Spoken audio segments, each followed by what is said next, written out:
ក្រោកពីដេកភ្លាមអត់តន់ដុសថ្មិញអត់តន់លាងដៃលាងជើងទេគឺរត់មកក្រោយផ្ទះដើម្បីមើលមាន់ឬក៏ទិញតកួនហាន់ឲ្យវាស៊ីសិនទៅខ្ញុំទៅងូតទឹកតាមក្រោយអ្វីដែលខ្ញុំសប្បាយចិត្តនោះគឺខ្ញុំចិញ្ចឹមមាន់ដោយមានដីទូចដីត្រឹមតែ5ម៉ែត្រដី5ម៉ែត្រនេះខ្ញុំចិញ្ចឹមមាន់ទុកមើលផងទុកការអបសុកផងពេលដែលយើងទំនេរពីការលក់ដូរមួយផ្លែតមកមើលមាន់ដើម្បីក្តីសុខរបស់ខ្លួនយើងអ្វីដែលសំខាន់នោះគឺខ្ញុំចិញ្ចឹមមិនសូវជាផ្ដោតទៅលើការហូបប្រមាណទេគឺចេះតែចិញ្ចឹមដើម្បីកំដរការអបសុកទៅចិញ្ចឹមហូបបានក៏ហូបចិញ្ចឹមមិនបានក៏អត់សូវជាខ្វល់ភ័យខ្លាចខាតបងអីដែរដឹងតែចិញ្ចឹមហូបបដើអាណាដែលត្រូវមើលថែធម្មតាគឺខ្ញុំចិញ្ចឹមដីតូចតែខ្ញុំចិញ្ចឹមបានផលច្រើនអញ្ចឹងសម្រាប់បងប្អូនដែលចង់ចិញ្ចឹមមាន់បងប្អូនត្រូវតែឧស្សាហ៍ព្យាយាមណាស់ដែរមើលតាំងពីការឈឺឆ្កាត់ស៊ីចំណីស្ទើណាស៊ីតិចណាស៊ីច្រើនណាវាមិនសូវស៊ីណាវាមិនស្រួលខ្លួនយើងត្រូវមើលការថែទាំវាដែរជាពិសេសគឺអាចនោមវាតែម្ដងយើងត្រូវមានការឧស្សាហ៍ប្រមូល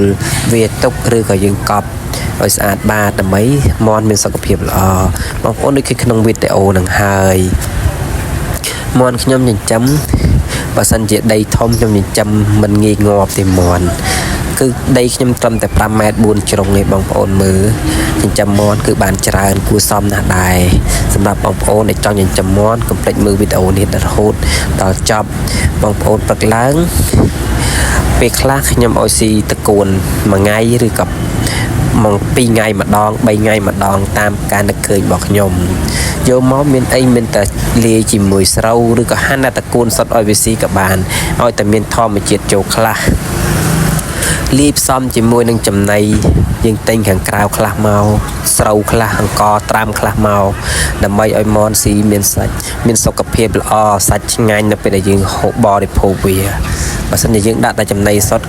មាន់ក៏អត់ឆ្ងាញ់ចំពោះយើងដែរអញ្ចឹងយើងត្រូវមានចំណីនឹងត្រឹមតែ30%ស្រូវ30%អង្ករខ្លះទៀតមកមានតកួនមានបន្លែផ្លែឈើតែសេះសល់អីបាយកតុអីយើងលាយបន្ថែមទៀតមកដើម្បីឲ្យមាន់ស៊ីមានសុខភាពល្អស៊ីយើងហូបក៏ឆ្ងាញ់ដែរនេះហើយគេហៅថាមាន់ស្រែមាន់ចិញ្ចឹមក្រោយផ្ទះរបស់ខ្ញុំចិញ្ចឹមបានច្រើនគួរសមដែរសម្រាប់មកត្រឹមមកហូបគឺមិនខ្វះខាតក្នុងការមាន់ហូបមាន់នោះទេអញ្ចឹងសម្រាប់បងប្អូនដែលចង់ចិញ្ចឹមមាន់ដើម្បីការអបសុខផងចិញ្ចឹមហូបផងគឺមិនមែនលក់ទេចិញ្ចឹមហូបសុទ្ធតែម្ដងហើយសម្រាប់ការចិញ្ចឹមមាន់នេះក៏ផ្ដល់នៅការឧស្សាហ៍បើសិនជាយើងចង់មនុស្សខ្លះខ្ជិលយើងអាចចិញ្ចឹមមាន់លក្ខណៈគ្រួសារហូបបានណាបងប្អូនអញ្ចឹងសាច់មាន់ឆ្ងាញ់យើងអាចចិញ្ចឹមមាន់ដោយខ្លួនឯងហូបបាននៅក្រោយផ្ទះយើងដែលសល់សេះសល់ដីបន្តិចបន្តួច2ម៉ែត្រ3ម៉ែត្រ4ម៉ែត្រយើងកុំទុកទំនេរចោលអីណា